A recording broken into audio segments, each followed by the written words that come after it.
Kadambari silks లో కళ్యాణ గమనీయం cell మార్చి 6 నుండి 19 వరకు ప్రతి 15,000 బ్రైడల్ సారీస్ కొనుగోలుపై ఒక గోల్డ్ కాయిన్.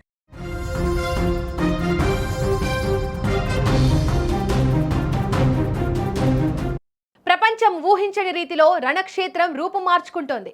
అగ్రరాజ్యం అమెరికా, ఇరాన్ మధ్య రగులుతున్న చిచ్చు ఇప్పుడు కేవలం పశ్చిమాసియాకే పరిమితం కాకుండా విశాలమైన హిందూ సముద్రాన్ని కూడా తన గుప్పిట్లోకి తీసుకుంటుంది. గల్ఫ్ దేశాల సరిహద్దుల్లో ఇప్పటి వరకు జరిగిన పోరాటం ఇప్పుడు వేల కిలోమీటర్ల దూరంలో ఉన్న అంతర్జాతీయ జలాల్లోకి విస్తరించడం చూస్తుంటే మూడవ ప్రపంచ యుద్ధం ముంగిట మానవాళి నిలబడిందా అన్న భయం కలుగుతోంది. అమెరికా, బ్రిటన్ సంయుక్త సైనిక స్థావరమైన డియోగో గార్సియా లక్ష్యంగా ఇరాన్ ప్రయోగించిన బాలిస్టిక్ క్షిపణులు ప్రపంచ దేశాలను వణికిస్తున్నాయి. కిలోమీటర్ల దూరంలో ఉన్న లక్ష్యాన్ని ఛేదించేందుకు ఇరాన్ సాహసించడం సామాన్యమైన విషయం కాదు. వాల్ స్ట్రీట్ జర్నల్ కథనం ప్రకారం 2 క్షిపణులను ఇరాన్ ప్రయోగించగా ఒకటి సాంకేతిక లోపంతో విఫలమైంది, మరొకటి అమెరికా యుద్ధ నౌక అడ్డుకోవడంతో పెను ప్రమాదం తప్పింది. అయితే ఇక్కడ క్షిపణులు తగిలాయా లేదా అన్నది ముఖ్యం కాదు. ఇరాన్ తన పరిధిని ఎంతగా విస్తరించిందనేది అసలు ఆందోళన. తన సొంత గడ్డ నుంచి వేల మైళ్ళ దూరంలోని శత్రువుపై దాడి చేసే సామర్థ్యాన్ని ఇరాన్ ప్రదర్శించడం ద్వారా ఇకపై యూరప్లోని ఏ స్థావరం కూడా సురక్షితం కాదన్న పరోక్ష హెచ్చరికను పంపింది. ఈ ఉద్రిక్తతలకు బీజం కొన్ని వారాల క్రితమే పడింది. భారత్లో జరిగిన మిలాన్ 2026 విన్యాసాల్లో పాల్గొని గౌరవప్రదంగా తిరిగి వెళ్తున్న ఇరాన్ యుద్ధ నౌక ఐరిస్ డేనాను శ్రీలంక తీరాన అమెరికా జలంతర్గామి టార్బిడోతో ముంచివేయడం పెను ప్రకంపనలు సృష్టించింది. ఆ దాడిలో 100 మంది ఇరాన్ నావికులు సముద్ర గర్భంలో కలిసిపోయారు. దీనికి ప్రతీకారంగానే ఇరాన్ ఇప్పుడు డియోగో గార్సియాను టార్గెట్ చేసింది. చాగోస్ దీవుల సార్వభౌమాధికారం మారిషన్కు దక్కుతున్న తరుణంలో అక్కడ ఉన్న వ్యూహాత్మక స్థావరంపై దాడి జరగడం రాజకీయంగా కూడా చిక్కుముడులు పెంచుతోంది. ముఖ్యంగా డొనాల్డ్ ట్రంప్ ఈ ప్రాంతంపై చూపిస్తున్న కఠిన వైఖరి పరిస్థితులను మరింత ఉధృతం చేస్తోంది. ఒకప్పుడు ఆఫ్ఘనిస్తాన్, ఇరాక్లపై బాంబుల వర్షం కురిపించడానికి కేంద్రంగా ఉన్న డియోగో గార్సియా ఇప్పుడు ఇరాన్ క్షిపణుల పరిధిలోకి రావడం పెంటగాన్ వర్గాల్లో కలవరం పుట్టిస్తోంది. ఇరాన్ నేవీని నాశనం చేశామని అమెరికా చెబుతున్నా టెహ్రాన్ పంపుతున్న క్షిపణి సంకేతాలు మాత్రం మరోలా ఉన్నాయి. ఈ యుద్ధం ఆగే సూచనలు కనిపించడం లేదు. సముద్రం రంగు ఎర్రగా మారుతోంది. ఆకాశం నుండి పడే క్షిపణులు ఎప్పుడు ఎవరిని బలి తీసుకుంటాయో అని తెలియని పరిస్థితి. హిందూ మహాసముద్రం ఇప్పుడు ఒక అగ్నిగుండంలా మారింది. ఈ మంటలు చల్లారకపోతే అది యావత్ ప్రపంచ ఆర్థిక వ్యవస్థను, శాంతిని బూడిద చేయడం ఖాయం. మరి ఈ ఘటన తర్వాత ట్రంప్ ప్రభుత్వం ఎలా స్పందిస్తుందో చూడాలి. ఎందుకంటే ఈ రోజే ట్రంప్ ఇరాన్తో చర్చలకు సిద్ధమైనట్లుగా సంకేతాలు ఇస్తున్నాడు. ఈ టైంలో ఇరాన్ దాడులు ట్రంప్ నిర్ణయాన్ని మార్చేలా చేయవచ్చు. తద్వారా యుద్ధం మరింత ముదిరే అవకాశం కూడా లేకపోలేదు. రైట్కి ఇదే అంశానికి సంబంధించి మాట్లాడడానికి మా బ్యూరో చీఫ్ సిద్ధంగా ఉన్నారు, వారితో మాట్లాడదాం. విజయ్, మిడిల్ ఈస్ట్ వరకే పరిమితమైన ఈ వార్ ఇప్పుడు హిందూ మహాసముద్రం వరకు కూడా వచ్చింది. ఈ యుద్ధం మరింత పెరిగే అవకాశం ఉందంటారా?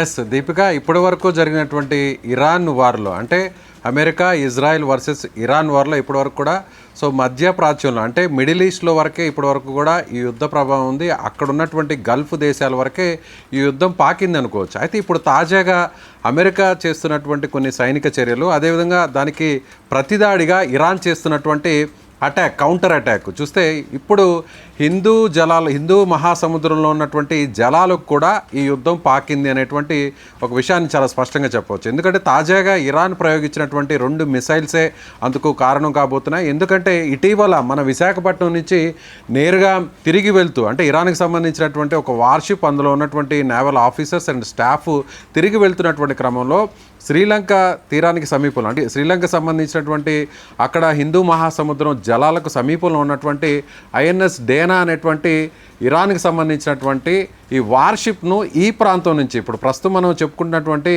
ఈ డియోగో గార్సియా అనేటువంటి ఈ ఐలాండ్ నుంచే అమెరికా అక్కడ తన సబ్మెరైన్ నుంచి టోర్పిడో ద్వారా ఆ వార్షిప్ని పేల్చేయడం జరిగింది. అందులో దాదాపుగా 100 మంది పైగా అక్కడ ఉన్నటువంటి Iran naval officers and crew అంతా కూడా చనిపోవడం జరిగింది. అందుకు ప్రతిగా అంటే ఆ దాడికి ఒక ప్రతీకారంగా ప్రస్తుతం ఇరాన్ ప్రయోగించినటువంటి అంటే ఇప్పటి వరకు ఉన్నటువంటి ఇరాన్ దగ్గర ఉన్న లాంగ్ రేంజ్ మిసైల్స్ అన్నీ కూడా కేవలం 1500-2000 కిలోమీటర్ల దూరంలో ఉన్నటువంటి టార్గెట్ని రీచ్ కాగలవు, అక్కడ టార్గెట్ని సక్సెస్ఫుల్గా బ్లాస్ట్ చేయగలవు. కానీ ఇప్పుడు ఇరాన్ ఏకంగా ఈ ప్రాంతాన్ని టార్గెట్ చేస్తూ వెళ్తుందంటే దాదాపు ఇప్పుడు ఇరాన్ ప్రయోగించినటువంటి ఈ సీక్రెట్ మిసైల్స్ ఇప్పటి వరకు కూడా ఈ మిసైల్స్ని ఎక్కడ కూడా ప్రపంచానికి చూపించినట్టుగా లేదు. సో ఇది 4000 కిలోమీటర్ల దూరంలో ఉన్నటువంటి ఈ ఐలాండ్ని టార్గెట్ చేయబోతుంది. ప్రత్యేకంగా ఇక్కడ దీపిక ఈ ఐలాండ్ గురించి చెప్పాలి. ఈ ఐలాండ్ ఇది మన హిందూ మహాసముద్రంలో మన భారతదేశానికి దగ్గరగా ఉంటుంది. అదేవిధంగా ఇరాన్కు చూస్తే దాదాపుగా 4000 కిలోమీటర్ల నుంచే 5000 కిలోమీటర్ల దూరంలో ఈ ఐలాండ్ ఉంటుంది. ఈ ఐలాండ్ ఇండియాకి చూస్తే దాదాపుగా ఒక 15 నుంచి 1800 కిలోమీటర్లు ఉంటుంది. అయితే ఈ ఐలాండ్నే ఇరాన్ ఇప్పుడు ఎందుకు టార్గెట్ చేసిందంటే ఇప్పుడు ఇరాన్ ఎక్కడికక్కడంతా కూడా గల్ఫ్ కంట్రీస్లో ఉన్నటువంటి అమెరికాకు సంబంధించినటువంటి మిలిటరీ బేసెస్ అన్నింటిని కూడా టార్గెట్ చేస్తుంది. సో ఎక్కడా కూడా వారికి సంబంధించినటువంటి ఎయిర్ డిఫెన్స్ సిస్టమ్ అంతా కూడా కొన్ని మిసైల్స్ని అడ్డుకోలేకపోవడంతో అక్కడ ఉన్నటువంటి అంటే గల్ఫ్ దేశాల్లో ఉన్నటువంటి సౌదీ అరేబియా కావచ్చు, ఖతర్ కావచ్చు, యెమెన్ కావచ్చు, అదేవిధంగా తుర్కియా కావచ్చు, ఇలా కువైట్ కావచ్చు, ఈ దేశాల్లో ఉన్నటువంటి అమెరికా మిలిటరీ బేసెస్ అన్ని కూడా కొంతవరకు టార్గెట్ చేసి అక్కడ ఉన్నటువంటి రాడార్ వ్యవస్థలను కూడా అమెరికాకు సంబంధించినటువంటి వాటిని ఆ టెక్నికల్కి సంబంధించినటువంటి వాటన్నిటి కూడా బ్లాస్ట్ చేసింది ఇరాన్. సో ఇప్పుడు ఒకవేళ ఇరాన్ కానీ తన శక్తి సామర్థ్యాలను మరింత నిరూపితం చేసుకునేటువంటి క్రమంలో భాగంగా ఈ దేశాల్లో ఉన్నటువంటి మిలిటరీకి సంబంధించినటువంటి మొత్తం అన్ని ఎయిర్ బేసెస్ అన్నిటిని కూడా స్మాష్ చేస్తే అప్పుడు ఏదైతే అమెరికా మనం చెప్పుకుంటున్నటువంటి అమెరికా ఇప్పుడు ఈ ఐలాండ్ నుంచి B-12 B-2 బాంబర్స్ని ఇక్కడి నుంచి ప్రయోగించడానికి సన్నాహకాలు అయితే చేసుకుంది. అంటే ఇది అమెరికాకు చాలా కీలకమైనటువంటి ఐలాండ్గానే చెప్పాలి. ఇది బ్రిటన్ ఆధీనంలో ఉంటుంది. మొదటి నుంచి కూడా పోర్చుగీస్ ఆధీనంలో ఉన్నటువంటి ఈ ఐలాండ్ ఆ తర్వాత బ్రిటన్ ఇండియన్ ఓషన్ ఐలాండ్గా దీన్ని పిలిచేవాళ్ళు. అంటే అప్పుడు బ్రిటిష్ వాళ్ళు మొత్తం సామ్రాజ్యాన్ని అంతా కూడా ప్రపంచంలో అంతా కూడా కొన్ని దేశాలని ముఖ్యంగా మన భారతదేశాన్ని కూడా తన కంట్రోల్కి తెచ్చుకున్నటువంటి క్రమంలో ఈ ఐలాండ్ని కూడా క్యాప్చర్ చేసింది బ్రిటన్. అప్పటి నుంచి కూడా తన కంట్రోల్లోనే ఉంచుకుంటున్నటువంటి బ్రిటన్ ఆ తర్వాత 1970 ఆ దశకంలో రష్యాతో జరుగుతున్నటువంటి వార్ సమయంలో ఈ ఐలాండ్ని ఒక రకంగా చెప్పాలంటే లీజ్కి అమెరికాకి ఇచ్చింది బ్రిటన్. సో ఇప్పుడు దీని మీద పూర్తి సర్వ హక్కులు అటు బ్రిటన్కి ఉంటాయి, అదేవిధంగా యూఎస్కి ఉంటాయి. సో ఇప్పుడు కొద్దిసేపటి కిందటే బ్రిటన్ కూడా దీనికి సంబంధించి కూడా క్లియరెన్స్ కూడా ఇచ్చేసింది. సో ఈ ఐలాండ్ని పూర్తి స్థాయిలో స్వేచ్ఛగా అమెరికా దీన్ని వాడుకోవచ్చు. ఇరాన్కి సంబంధించినటువంటి యుద్ధం చేయడంలో ఈ ఐలాండ్ నుంచి ఎలాంటి ప్రయోగాలైనా చేయొచ్చు, ఎలాంటి మిసైల్స్ అయినా కూడా లాంచ్ చేయొచ్చు, ఎలాంటి బాంబర్స్ అయినా కూడా అటాక్ చేయొచ్చు అనేటువంటి ఒక గ్రీన్ సిగ్నల్ ఇచ్చింది బ్రిటన్. సో ఇక్కడి నుంచి నేరుగా ఒకవేళ గల్ఫ్లో ఉన్నటువంటి అన్ని ప్రాంతాలు పూర్తిగా తుడిచిపెట్టుకుపోయినా కూడా అంటే అమెరికాకు సంబంధించినటువంటి స్థావరాలన్నీ కూడా పూర్తిగా తుడిచిపెట్టుకుపోయినా కూడా ఇక్కడి నుంచి నేరుగా ఇరాన్ మీదకు లాంగ్ రేంజ్ మిసైల్స్ను పంపించడం కావచ్చు, B-2 బాంబర్స్తో అటాక్ చేయడం కావచ్చు, అదేవిధంగా ఇక్కడ ఉన్నటువంటి సబ్మెరైన్స్తో చుట్టుపక్కల ఉన్నటువంటి ఆ ప్రాంతాల మీద టార్గెట్ చేయడం కావచ్చు. ఇవన్నిటినీ కూడా ఒక వ్యూహాత్మకమైనటువంటి ఒక ఐలాండ్గా ఇది అమెరికాకి చెప్తుంటారు. ఒక రకంగా చెప్పాలంటే ఇది ఒక రహస్యమైనటువంటి ఆయుధాలన్నీ కూడా అమెరికాకు ఇక్కడ ఉన్నాయి, ఇక్కడి నుంచి కూడా ఏ దేశాన్ని అయినా కూడా టార్గెట్ చేయొచ్చు అనేది కూడా ప్రపంచ దేశాలన్నీ కూడా చెప్పుకుంటాయి. ముఖ్యంగా హిందూ మహాసముద్రంలో భారతదేశానికి సరిగ్గా 1500 కిలోమీటర్ల దూరంలో ఉన్నటువంటి ఈ ప్రాంతం చాలా కీలకం. ఈ ఐలాండ్ చాలా కీలకం.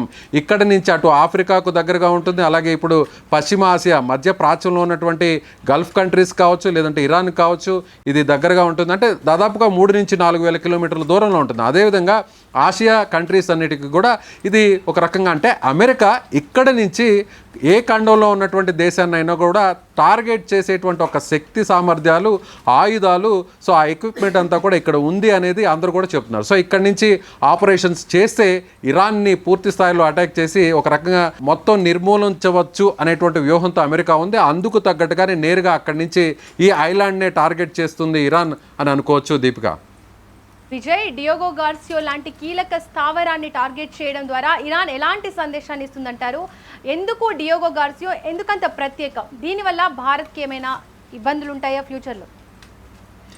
ఇప్పటికిప్పుడైతే ఇక్కడ ఒకవేళ యుద్ధం జరిగిన ఇప్పుడు యుద్ధం కేవలం మధ్యప్రాచ్యంలో అంటే మిడిల్ ఈస్ట్లో ఉన్నటువంటి ఆ దేశాల మీదే ప్రభావం ఎక్కువ ఉంది. దాని ద్వారా ప్రస్తుతం జరుగుతున్నటువంటి పరోక్షంగా అంటే అక్కడ స్ట్రైట్ ఆఫ్ హార్మోజ్ క్లోజ్ చేయడం వల్ల అక్కడ ఒత్తిడి ఎక్కువగా ఉండడం వల్ల మిగిలినటువంటి అన్ని ప్రపంచ దేశాలందరూ కూడా అక్కడి నుంచి రావాల్సినటువంటి గ్యాస్ కావచ్చు, ఆయిల్ కావచ్చు, వీటికి సంబంధించినటువంటి ట్రాన్స్పోర్టేషన్ అంతా కూడా నిలిచిపోవడం వల్ల పరోక్షంగా అన్ని దేశాల మీద ప్రభావం పడుతుంది. మన భారతదేశం మీద కూడా పరోక్షంగా ఇప్పటికే దాని ప్రభావం మనకి చాలా స్పష్టంగా కనిపిస్తుంది.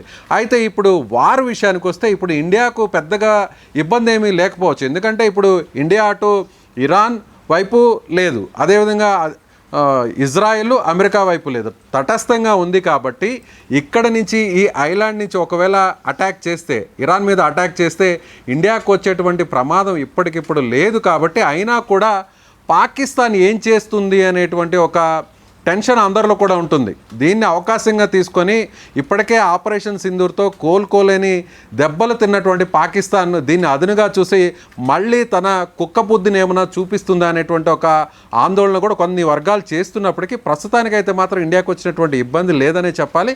అయితే ఒకవేళ ఈ ఐలాండ్ని కానీ ఇరాన్ టార్గెట్ చేసి ఒకవేళ మిసైల్ని ఇక్కడి వరకు లాంచ్ చేసి టార్గెట్ని కానీ రీచ్ అయ్యి అక్కడ బ్లాస్ట్ చేయగలిగితే ఇరాన్కు ఉన్నటువంటి శక్తి సామర్థ్యాలు ఏ పాటివో ప్రపంచానికి చూపించేటువంటి ఒక అవకాశం ఇరాన్కి దక్కుతుందనే చెప్పుకోవచ్చు. అయితే ఇప్పుడు మీరు అన్నట్టుగా ప్రయోగించినటువంటి ఈ 2 మిసైల్స్ని అమెరికాకు సంబంధించినటువంటి ఎయిర్ డిఫెన్స్ సిస్టము అడ్డుకోగలిగింది, అది మధ్యలోనే పేల్చేయగలిగింది. మరొక మిసైల్ అయితే టెక్నికల్ ప్రాబ్లంతో అది ఒక రకంగా ఆ ప్రయోగం కూడా విఫలమైందనే చెప్పాలి. సో ముందు ఏం చేయబోతుంది, ముందు ఇరాన్ ఏం చేస్తుంది అనేటువంటి ఒక టెన్షన్ అయితే అటు అమెరికాలోనూ ఇజ్రాయెల్లోనూ కనిపిస్తుంది.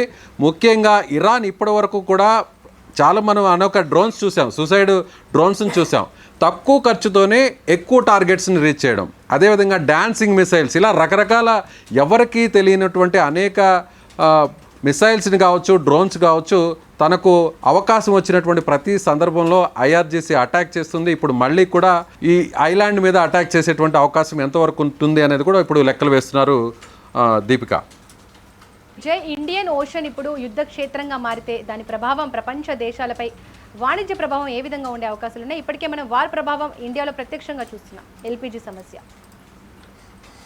ఎస్ దీపిక, అంటే ప్రస్తుతం కేవలం అరేబియా సముద్రంలో మాత్రమే ప్రస్తుతం ఈ టెన్షన్ కొనసాగుతుంది. అది ఇప్పుడు హిందూ మహాసముద్రం వరకు పాకడం వల్ల, సో ఈ హిందూ మహాసముద్రం అంటే ఈ టెరిటోరియం మొత్తం కూడా అటు శ్రీలంక కావచ్చు, మన ఇండియాకి చాలా దగ్గరగా ఉంటుంది ఈ ప్రాంతం.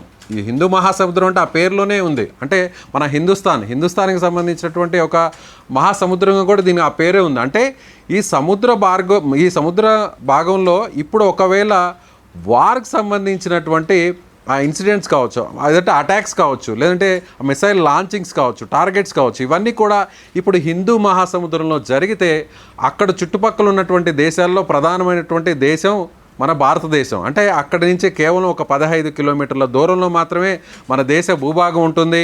సో అందువల్ల కొంత మన ఇండియాకు ఒక రకమైనటువంటి ఆందోళన కలిగించేటువంటి అంశం పెద్దగా కాకపోయినప్పటికీ కూడా వార్లో ఎప్పుడు ఏం జరుగుతుందో చెప్పలేనటువంటి సిచ్యువేషన్. కాబట్టి సో ఇప్పటికే మన ఆర్మీ వర్గాలు కావచ్చు, మన నేవీ వర్గాలు కావచ్చు, ఇవన్నీ కూడా అలర్ట్ అవ్వాల్సినటువంటి పరిస్థితి అనేది కూడా లోపల ఒక అధ్యయనం అయితే జరుగుతుందని చెప్పవచ్చు దీపిక. విజయ్, ఈ పరిస్థితిలో భారత్ ఎలా స్పందించే అవకాశం ఉంది? ఎస్, మనం ముందుగా చెప్పినట్టుగా ఈ విషయంలో ఆచితూచి భారత్ వ్యవహరిస్తుంది. ఇప్పటికే ఇరాన్తో తన దౌత్యాన్ని కొనసాగిస్తుంది. సో ఇంత క్రూషియల్ టైంలో కూడా మన చేస్తున్నటువంటి దౌత్యం, ముఖ్యంగా మన విదేశాంగ శాఖ మంత్రి జయశంకర్ చేస్తున్నటువంటి దౌత్యం అయితే మాత్రం కొంతవరకు మన దేశానికి అనుకూలంగా మారిందనే చెప్పాలి. ఏ దేశానికి సంబంధించినటువంటి ఈ షిప్స్ ట్రావెలింగ్ని నిషేధించినటువంటి ఇరాన్ మన ఇండియాకి సంబంధించినటువంటి కొన్ని ఆయిల్ షిప్స్ను, గ్యాస్ షిప్స్ను అంతా కూడా సో వదిలినటువంటి పరిస్థితి, అంటే ఫ్రీ హ్యాండ్ ఇచ్చినటువంటి పరిస్థితి. ఇదంతా కూడా మనం ఇప్పుడు అవసరమైనటువంటి సందర్భంలో మనం ఇక్కడి నుంచి మందుల సరఫరాను ఆ దేశానికి ఇవ్వడం, ఆ తర్వాత మనం చేసినటువంటి దౌత్యం ఇవన్నీ కూడా ఫలించడంతో ఇండియాకు ఇరాన్ నుంచి ఎలాంటి ఇబ్బంది లేదని ప్రస్తుతానికి చెప్పాలి. అదేవిధంగా ఇజ్రాయెల్ గురించి కూడా మనం ప్రత్యేకంగా చెప్పాల్సినటువంటి అవసరం లేదు.